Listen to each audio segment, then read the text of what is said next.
नमस्कार साथियों, सूर्य नगरी यूनिक्लो क्लासेस के यूट्यूब चैनल पर मैं डॉक्टर विला राठी आपका हार्दिक स्वागत और अभिनंदन करती हूँ। कैसे चल रही है आप लोगों की तैयारी? कन्फ्यूज़न है। नई इंडियन एविडेंस एक्ट पढ़े या पुरानी? अरे फिलहाल तो जो पढ़ना है वो पढ़ो। जब तक नई का इन्फोर्समेंट नहीं हो जाता है, नई का अनाउंसमेंट नहीं हो जाता है, तब तक पुरानी पढ़ते हैं। तो आइए बात करते हैं इंडियन एविडेंस एक्ट की। Indian evidence act 1872, chapter number 1, preliminary, section number 1 2 का 4 2 का 1, माई नेम इज लखन। ठीक है, सेक्शन नंबर 1 2 का 4 क्या कहता है? 1 2 के 4 में बहुत सारे प्री के क्वेश्चन प्लस मेन के क्वेश्चन हैं। आइए, सेक्शन 1 कहता है मैं शॉर्ट टाइटल हूँ, मैं एक्सटेंड हूँ, मैं कमेंसमेंट हूँ। मेरा शॉर्ट टाइटल है इंडियन एविडेंस एक्ट 1872। मेरा एक्सटेंड पूरे इंडिया में है। कब से है? ये डेट पूछी गई थी अभी महाराष्ट्र के एग्जाम में। 30th, ओ भाई 31st है, 31 अक्टूबर 2019 से अब मैं पूरे इंडिया में अप्लाई होता हूँ। इससे पहले मैं जम्मू कश्मीर पे अप्लाई नहीं होता था। और मैं कब आया? मैं 1 सितंबर को आ गया। कब आया मैं? मैं 1 सितंबर 1872 को आया। मेरे एक और भाई भी है, वो भी मेरे साथ आया था। इंडियन कॉन्ट्रैक्ट एक्ट, वो भी 1 सितंबर 1872 को आया था। सेक्शन 1 अपने आप में क्वेश्चन देता है। सेक्शन 1 2 पार्ट में डिवाइड किया जाता है। कहाँ अप्लाई होगा? इंडियन एविडेंस एक्ट कहाँ अप्लाई होगा? एक्सटेंड नहीं कह रही हूँ मैं, extend to whole of India है, मैं अप्लाई की बात करूँ। इंडियन एविडेंस एक्ट कहाँ अप्लाई होगा और इंडियन एविडेंस एक्ट कहाँ अप्लाई नहीं होगा? प्री का सवाल, मैं जुडिशियल प्रोसीडिंग पे अप्लाई होगा हूँ। जुडिशियल प्रोसीडिंग, ये किस जुडिशियल प्रोसीडिंग की बात कर रहा है बेटा, पता आपको? ये बात कर रहा है CRPC सेक्शन 2I। कैसे याद किया? मैं आई न्याय कार्यवाही। जुडिशियल प्रोसीडिंग को हिंदी में कहते हैं कार्यवाही, तो मैं आई न्याय कार्यवाही। ठीक है, अब कहाँ अप्लाई नहीं होता है? तो देखो भाई, पहला, मैं आर्मी नेवी के जहाँ उनके लॉज बने हुए हैं मैं वहाँ अप्लाई नहीं होता हूँ। नंबर 2 कहता है मैं आर्बिट्रेशन की प्रोसीडिंग पे अप्लाई नहीं होता हूँ। और नंबर 3 कहता है मैं एफिडेविट पे अप्लाई नहीं होता हूँ। तो मैं 3 चीज़ों पे नहीं होता हूँ, आर्मी नेवी पे, मैं आर्बिट्रेशन की प्रोसीडिंग पे, और मैं साथ ही साथ किस पे अप्लाई नहीं होता हूँ। आर्बिट्रेशन एक्ट के अंदर कौन से सेक्शन में लिखा हुआ है? आर्बिट्रेशन एक्ट के कौन से सेक्शन में लिखा हुआ है कि इंडियन एविडेंस एक्ट अप्लाई नहीं होता? पता आपको? वहाँ लिखा हुआ है, लिखो आर्बिट्रेशन एक्ट सेक्शन नंबर 19। आप आर्बिट्रेशन एक्ट सेक्शन 19 देखेंगे तो वहाँ पे आपको देखने को मिलेगा कि वहाँ लिखा हुआ है ये CPC और साथ ही साथ एविडेंस दोनों ही आर्बिट्रेशन एक्ट पे अप्लाई नहीं होती है। ऐसे CPC के प्रोविजन 89 आर्बिट्रेशन में जा सकते हैं बट अप्लाई नहीं होता, इसकी बात की गई है।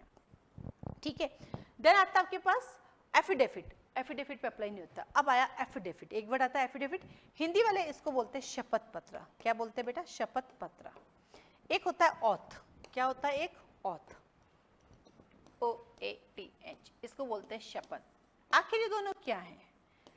तो ऑथ पे अप्लाई होता है, एफिडेविट पे नहीं। एफिडेविट सिविल मैटर्स में होते हैं, रिटन में होता है, जबकि ऑथ ऑरल होती है। जैसे मैं राम नाम धर्म की कसम खाता हूँ, जो कुछ कहूँगा सच कहूँगा, सच के अलावा कुछ नहीं कहूँगा, ऐसे कोर्ट में बोला ही जाता है। आप जाओगे ना, कभी देखना मौका मिले तो ऐसा देखने को मिलेगा। तो क्या कहा?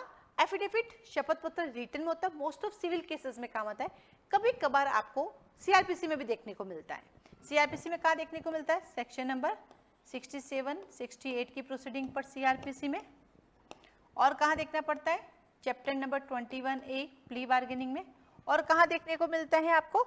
और आपको देखने को मिलता है चैप्टर नंबर 23 CRPC में। जब पब्लिक सर्वेंट के कैरेक्टर की बात होती है तो उस कैरेक्टर के लिए आप अपना एफिडेविट दे सकते हैं। सेक्शन नंबर आपका होगा ये 393 होना चाहिए। एक बार वेरीफाई करना, 393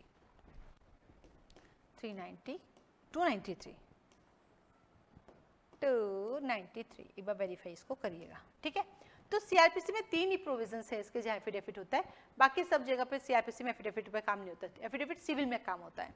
तो एफिडेविट यानी शपथ पत्र रिटन में होता है, जबकि ऑथ जो है क्या होता है, ऑरल होती है। ऑथ सिविल क्रिमिनल सब में काम आ सकती है। तो इंडियन एविडेंस एक्ट 3 जगह पे अप्लाई नहीं होता है। आर्मी के लॉज, मार्शल लॉज बने, देखो इसमें एक वर्ड यूज किया गया मार्शल लॉ। आप जब सेक्शन 1 देखिए तो इसमें एक मार्शल लॉ वर्ड यूज किया गया है। अगर आपको martial law court, martial court word use किया गया है, यही मार्शल कोर्ट आप कॉन्स्टिट्यूशन में कहाँ पढ़ते हैं? जब भी ऐसी चीजें आए फटाक से क्लिक करो। तो ये जो मार्शल लॉ के लिए आर्मी नेवी की लॉ है, इसको मार्शल कोर्ट यूज करता है। ये मार्शल को आर्टिकल 34 में पढ़ते हैं कॉन्स्टिट्यूशन के। तो ऐसे कभी भी कोई चीज आ जाए तो फटाक से उसको क्लिक कर लिया करो, यहाँ पे ये आई, अच्छा ये यहाँ पे अप्लाई होता है, ठीक है। तो सेक्शन 1 प्री का सवाल कई बार आ चुका है, कहाँ अप्लाई नहीं होता, आर्बिट्रेशन पे नहीं होता, मार्शल कोर्ट पे अप्लाई नहीं होता जब उनके लॉज बने होते हैं, और साथ ही साथ इन्होंने कहा आर्बिट्रेशन प्रोसीडिंग पे अप्लाई नहीं होता है। तो कहाँ हुआ? Judicial proceeding. जुडिशियल प्रोसीडिंग क्या है? जो कि हम पढ़ते हैं सीआरपीसी के सेक्शन में 2I में आई, न्यायिक कार्रवाई, ठीक है। चलिए आगे बढ़ते हैं सेक्शन नंबर 2 की तरफ। इंडियन एविडेंस एक्ट का सेक्शन 2 कहता है, मैं तो रिपील हो गया, सेक्शन 2 कहता है रिपील। क्या रिपील वाले सेक्शन भी याद करने पड़ते हैं? हाँ भाई करने पड़ते हैं, कभी भी पूछ लेते हैं। तो सेक्शन 2 1938 में रिपील हो गया है। देन आता है आपके पास सेक्शन नंबर 3, क्या कहता है? Interpretation close. अपन पढ़ते हैं डेफिनेशन क्लोज, वैसे इसका नाम है इंटरप्रिटेशन क्लोज। इंटरप्रिटेशन क्लोज को याद करना बहुत ईजी है। आप देखेंगे इसमें नंबरिंग नहीं लगी हुई, ABCD या 1 2 3 4 नहीं। फिर कैसे याद करें? आइए मैं आपको याद कराती हूँ।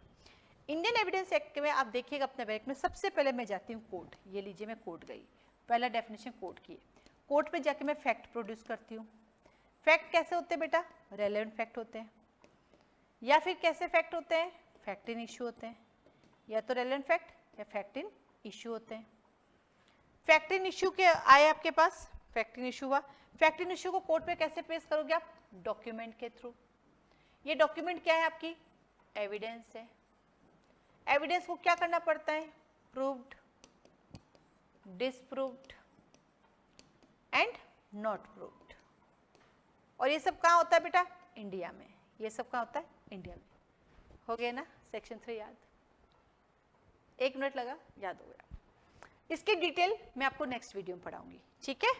देन आता है आपके पास सेक्शन नंबर 4, प्रिजम्पशन कितने प्रकार की होती है? वैसे तो प्रिजम्पशन 3 तरह की होती है, पता आपको? फैक्ट की प्रिजम्पशन, लॉ की प्रिजम्पशन, फैक्ट और लॉ की मिक्स्ड प्रिजम्पशन। पर सेक्शन 4 में यहाँ पे क्या लिखा है? मे, शैल और कंक्लूसिव प्रूफ।